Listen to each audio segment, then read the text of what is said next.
मुझे लगता है कि हमारा कुछ कोई बाल टेढ़ा नहीं कर सकता, ऐसे आत्मविश्वास में सरकार काम कर रही है। इनका जो पैसा जमा है उसमें जो आपका इंटरेस्ट आता है उसी में से पैसे मांग रहे हैं। कोई अलग प्रावधान सरकार को करना नहीं है, लेकिन फिर भी इनके हक का पैसा इनको नहीं मिल रहा है। अगर देखेंगे तो इनमें से बहुत सारे लोग इस आंदोलन के टेन्योर के पीरियड में बहुत सारे लोग उनकी मृत्यु भी हो गई है।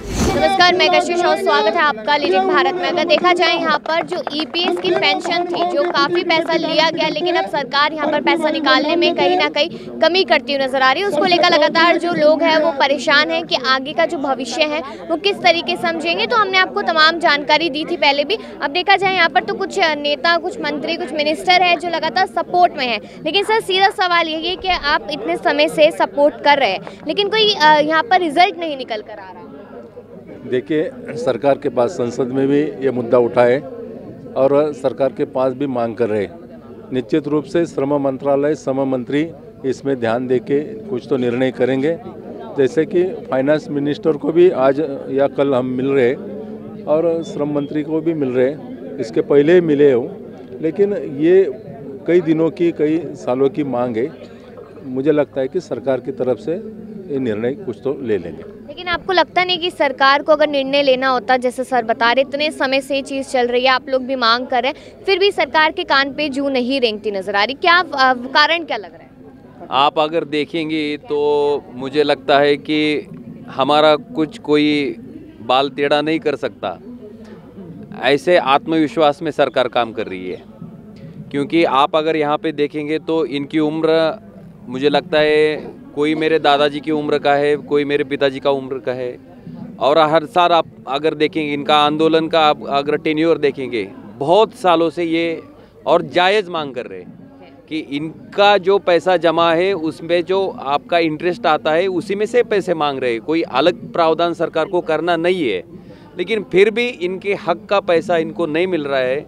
सरकार नहीं सुन रही है, बार बार आश्वासन दिए जाते हैं लेकिन वो पूरे नहीं किए जाते हैं। ये सारा सर बहुत गलत बात है, इसका मैं निषेध करता हूँ। और आज हम सारे सांसद यहाँ पे इकट्ठे हुए हैं, हम सारे जाके श्रम मंत्री जी से मिलेंगे कि आप उनको एश्योरेंस, खाली उनका अनशन छोड़ने तक आप बोलते हैं लेकिन उनकी मांगे नहीं पूरे करते।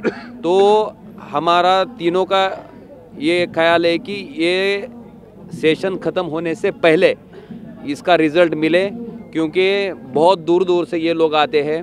और आप अगर देखेंगे तो इनमें से बहुत सारे लोग इस आंदोलन के टेन्योर के पीरियड में बहुत सारे लोग उनकी मृत्यु भी हो गई है। तो मुझे लगता है जब तक जिंदा है उनको जो मेडिकल इमरजेंसी है, उनका परिवार को संभालना है, तो 1000 रुपये में एक आदमी, ये 1000 रुपये की कम राशि में आदमी कैसा आज के महंगाई के दिन में गुजारा कर सकता है, ये भी बात सरकार ने समझ लेनी चाहिए। और इनका जो आक्रोश है वो देख के तो सरकार का माथा ठिकाने पे आके इनके मांगे पूरी करनी चाहिए। बिल्कुल, मांगे पूरी होने की बात लगातार की जा रही है, लगातार ये लोग धरने पर बैठते हैं, लेकिन आप लोगों से समर्थन ये लोग लगातार मांग रहे हैं, तो आप लोग क्या कर रहे हैं इनके लिए? निश्चित रूप से हमारे पार्लियामेंट में इस बात को लेके, ईपीएस 95 को लेके हर स्टेट से हर जो लोकसभा सदस्य है उन्होंने हर टाइम मांग की है। इसके ऊपर जो कामगार मंत्री है, श्रम मंत्री है, उनसे भी कई डेलीगेशन वहाँ पे गए हैं। मेरे साथ भी हम लोग गए थे, तो उन्होंने जो प्रपोज़ल है वो फाइनेंस मिनिस्ट्री को भेजा है, लेकिन वो भी लगभग बहुत दिनों से, मीन्स लगभग 1-1.5 साल से वहाँ पे पेंडिंग है। लेकिन हमें विश्वास है कि निश्चित रूप से इनकी जो मांग है कि ईपीएस 95 में ये लोगों को सिर्फ 1000 रुपया और उनमें एक कपल को रहना, उनकी ये एज पे उनका आरोग्य, हॉस्पिटल्स, उनका रहने का ये हो ही नहीं सकता।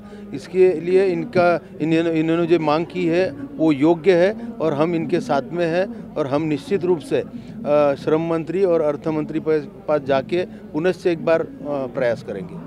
पुनः प्रयास करेंगे। तो बिल्कुल यहाँ पर अगर देखा जाए तो राय मिलती नजर आई है और एक समर्थन यहाँ पर मिनिस्टर्स का, सांसद जो है महाराष्ट्र से आए, उनका समर्थन मिलता नजर आया। तो यही देखना है कि क्या इसका फायदा होता है या नहीं। देखते रहिए लीडिंग भारत।